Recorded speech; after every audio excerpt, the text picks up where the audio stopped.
So good afternoon, everybody. Welcome to my Instagram Live weekly broadcast. First things first, I hope that you are all well and enjoying a little of this incredibly brilliant weather that we're having at this time of year. You can see, I think, from my background that I'm up here in Mulgrave's Library Learning Hub. I'm actually not alone today because I'm in the same room are our two librarians who are busily preparing books to go out to our students, and they collect them up in the lobby. So that's where I am today. The timing of my talk today, of course, is a little strange because in 1 hour's time we're about to hear, I think, from our Premier John Horgan in BC.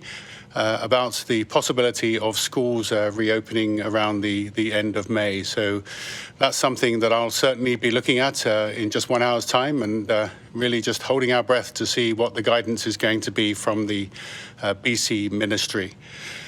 We've obviously already begun preparing for that possibility. A lot of work, a lot of thinking going into how we might open the school safely for our students and for our staff.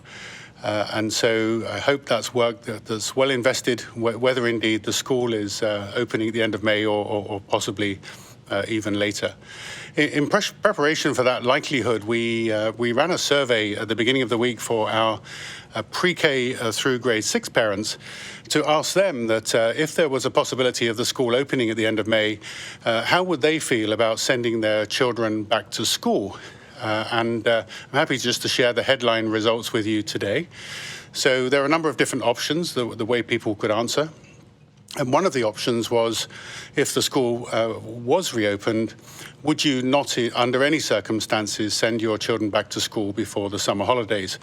And I can tell you that 23% of parents responded positively to that question and said that under no circumstances would their children be coming back to school before the summer.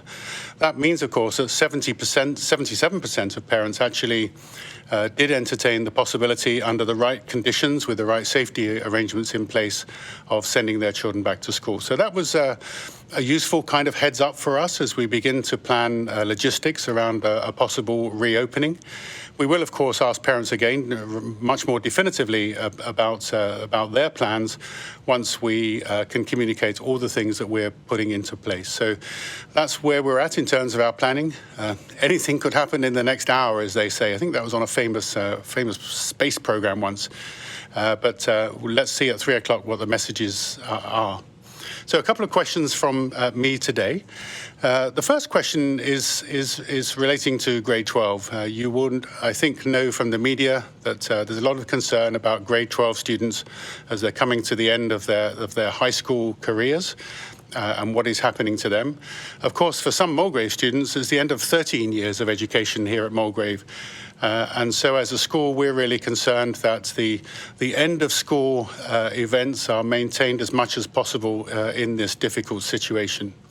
So we've thought about things like the formal convocation ceremony, the graduation ball, the traditional shirt signing, and all these kind of things that students really value as they leave school and head off to university in the coming year. So we've worked very hard. We've tried to be creative. We are going to have a formal graduation ceremony at the end of May on the date that was planned, and we are going to have our students, our grade 12 students and their families come in very much on a one-by-one basis and go through a formal ceremony together so that we really can mark and celebrate the time that they've been with us and their successes at school. The grad ball is still a moving feast. We're still thinking about which date might work for some kind of a really social occasion, which our graduating class can get together sometime in the fall. It does, of course, mean that everybody can get back from university to be able to do that together. So lots of plans going on. We're hoping to put in place the shirt signing ceremony with proper social distancing, proper safety measures in place. But rest assured, as you would imagine, given the really difficult circumstances we're in, we're really determined to make this a very special series of events for our grad class. The second question today came from a grade 10 parent who runs her own company here in Vancouver. And the question was, how do you balance the short-term and long-term planning that you have to do as a leader? And of course, this is a question which every leader in any context grapples with when they're in their leadership position. How do you keep an eye on the operational, but also be strategic? And it's something which is obviously a key part of my role and a part of the role of other school leaders. Always making sure that things are running smoothly here on the ground, but keeping an eye on the horizon to make sure we're planning for what's coming in the future. Of course, at the moment, that's particularly challenging for all of our school leaders because we're very focused on making sure that the e-learning experience for our students remains strong and is altered and changed and improved as we carry on through this lengthy period. But we're also keeping our eyes on the horizon too. And you will remember, I think, that just before and just after the winter break, we were embarking on our new strategic planning exercise, which will really look at the direction of Mulgrave over the next 4 to 5 years. And so we had tremendous feedback from students, from our teachers, and from parents about some of the big global trends that are going on in the world, some of the big global education trends that are going on in the world, and how they might impact a Mulgrave education going forward. So we already had all of that data, and in February, just before everything was closed down, our leadership team and our board of directors, who are mostly parents or ex-parents, got together and we spent some time analyzing that data. And what we did come up with was a number of key themes which we're going to consult further about in the coming weeks as to how our school should move forward. Obviously, we will continue to improve every aspect of our school. We will continue to improve our academics, our athletics program, our performing arts program, our outdoor education program, and our service learning program, all aspects. I mean, that goes without saying that continuous improvement is part of who we are. But we've selected a couple of things for further focus, which we think are important in the coming years.